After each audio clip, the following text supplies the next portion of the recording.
Welcome back to Visions. I'm Megan Searle, and our guests this evening are Kurt Esser and Jessie Taylor from the Justice Project. Okay, so we've heard a bit of a rumour about a Justice Museum. It's Melbourne's best kept secret, I think. We'll be hearing a lot more about the museum, which is to be called Russell Street Melbourne Justice Museum. Okay. It's an initiative, and a great one, by the National Trust of Victoria. The National Trust has often been thought of as the National Rust. It's been a kind of a rusted-on sort of old fogies organisation, but under the leadership of Stephen Hare, its new CEO, who's been there for some time now, they've decided to jazz up the old National Trust, and they're going to be very much involved in this new museum. Where's it going to be located? The museum occupies heritage buildings. As you'd be aware, the National Trust tries to adapt historical buildings. Yes. And these ones are the ones on the corner of Russell Street and Latrobe Street. The old, baby boomers will remember the old Russell Street as being police headquarters. Well, it's opposite the old police headquarters. Yes. And it's the City Watch House, the City Lockup, and the famous old Magistrates Court. So it's that set of buildings, and under the leadership of the National Trust, there are a whole lot of very interesting stakeholders who are going to revitalise the idea of a museum. It's not going to be a dusty old place to look at documents. It's going to be a very experiential place where people can learn about a number of things: human rights, yes, the justice system, and we think it's a great opportunity for public education. So we foresee that the Justice Project will have a major role with other stakeholders at the site. So what exactly is planned for there? It's going to be very interactive, as Kurt said, very experiential sort of place to be. Yeah. One of the most exciting initiatives is running a program for school kids, whereby they teachers get a curriculum pack and they sort of study up one of, I think there's going to be a suite of 12 cases: a culpable driving case where a kid kills his best mate in a car accident, a real asylum case, Aladdin Sissalim's case, the case of the first woman hanged in Victoria, and the kids are going to be able to study the facts of these cases and then get into the old magistrates court and actually carry out the trials or carry out the hearings. So it's going to be very juicy learning, I think. It's very exciting. Yeah, and there have been some trial runs, and apparently the kids just get into it, and then the verdict won't be heard, so they're going to stop just as the verdict is about to be delivered. So there's this sort of tension, this sort of unresolved what's going to happen, and then the kids are going to be led off into discussions, sort of what do you think should have happened, and what do what are the factors at play here.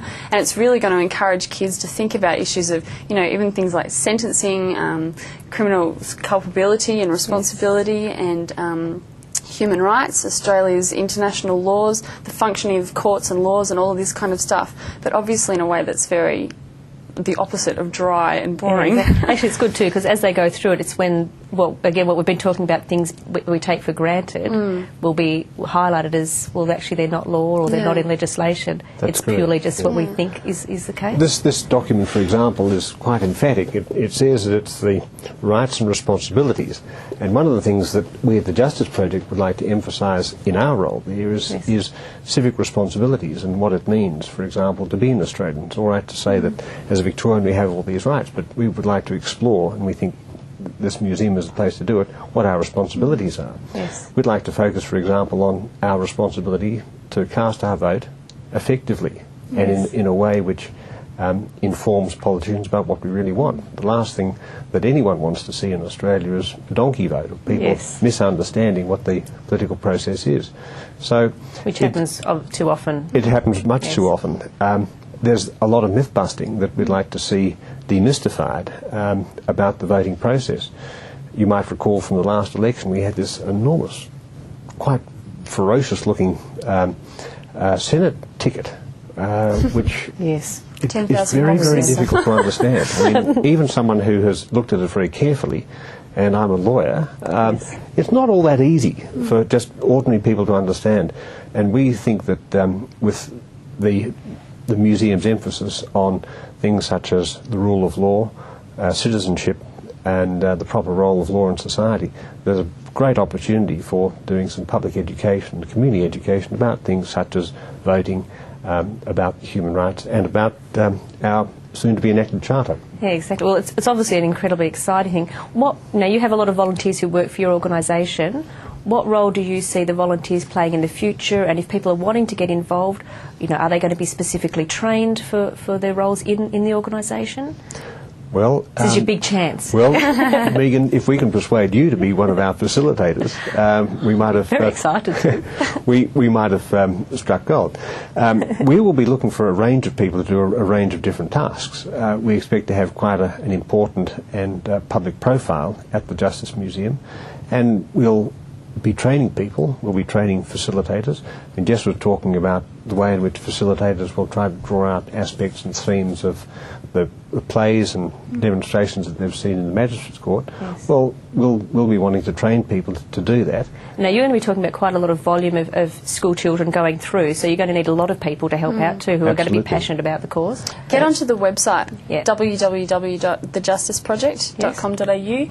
Shortly, I think we'll have some information there about signing up to volunteer. I think we already have some. Yes, we do. So People can express a preference for what they would like to be involved in. Yes. It may be that if you're interested in education or public education or human rights, that being trained as a facilitator is the kind of thing you'd like to do. And Certainly what we'd other love to hear roles? from you. What other roles do we have for people? Obviously, that's something that I'd love to do. Yes.